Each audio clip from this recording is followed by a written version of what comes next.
Assalamualaikum warahmatullahi wabarakatuh. Selamat siang kawan-kawan. Ketemu lagi kita di mata kuliah Hukum Islam yang sebelumnya kita kuliah Agama Islam.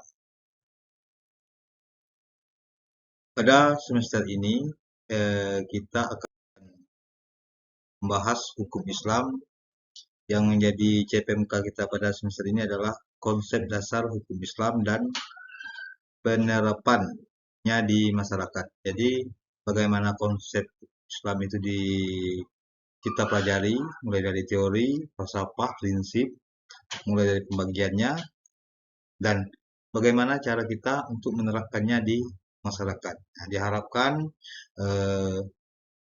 lulusan Fakultas Hukum, khususnya untuk mata kuliah Hukum Islam ini, nanti pada akhirnya akan bisa bermanfaat bagi masyarakat.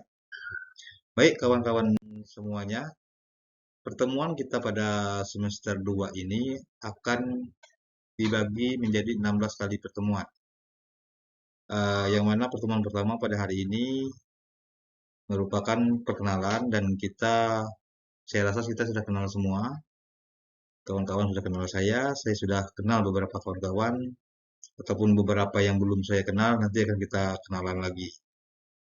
Nah, pada pertemuan pertama ini selain perkenalan, kita akan saya akan menyampaikan sekilas ruang lingkup tentang hukum Islam.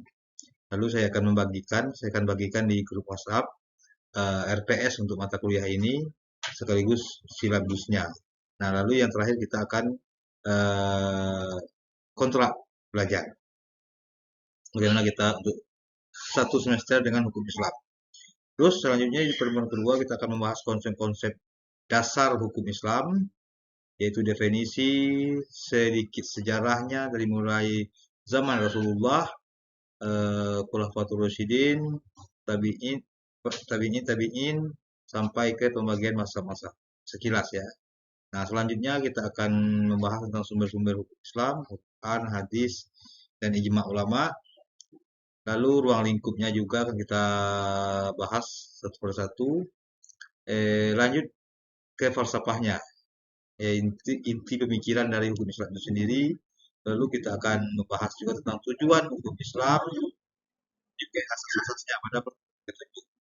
Nah, pada pertemuan ke-8 kita akan melakukan UTS. Pada UTS ini, seperti biasa pada mata kuliah saya akan memberikan tugas kepada kawan-kawan untuk dikerjakan, bukan ujian tertulis. Nah, begitu seperti tertuju. Lalu pada pertemuan ke-9 kita membahas tentang prinsip-prinsip hukum Islam. Bagaimana prinsip hukum Islam dan bagaimana dijalankannya prinsip-prinsip hukum Islam sendiri. Nah, lalu ada tentang hukum Islam di Indonesia sendiri. Bagaimana sejarah hukum Islam masuk di Indonesia, apakah berbarengan dengan agama Islam itu sendiri, dan bagaimana penerapannya dari zaman awal masuk hingga sekarang sampai ke KHI, sampai ke diadopsinya beberapa norma hukum Islam ke dalam RUU KUHP. Nah, itu akan kita bahas satu persatu. Lalu bagaimana kedudukan hukum Islam itu sendiri dalam hukum nasional kita. Nah, lalu pertemuan yang ke-12 kita akan membahas tentang hukum pidana Islam, fikih jenayah, kisos, riyad, diyat, dan lain-lain. Nah, yang ke-13 kita akan membahas tentang keperdataan Islam. Perdataan Islam ini bagaimana hukum kekeluargaan dalam Islam misalkan. Nah, yang ke-14 kita akan bahas tentang hukum waris, fikih faraid, akan kita bahas sedikit bagaimana pembagian waris dalam Islam. Nah, dan yang pertemuan ke-15 akan kita bahas tentang hukum pernikahan. Dan pertemuan ke-16-nya adalah ujian akhir semester, yaitu ujian tertulis. Biasanya saya memberikan soal-soal esai. Nah, kawan-kawan,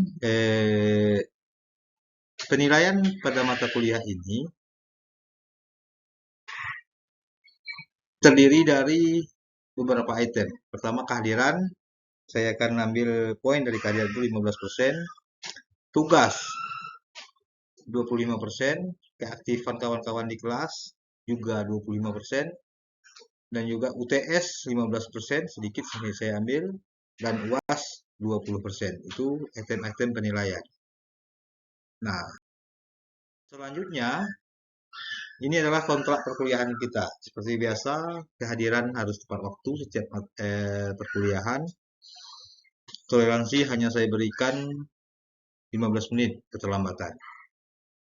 Tingkat kehadiran minimal satu semester 75%. Jika tidak cukup 75%, silakan untuk tidak ikut ujian akhir semester. Nah, kalau berpakaian, tolong berpakaian rapi, sopan, sesuai dengan etika yang berlaku di masyarakat kita.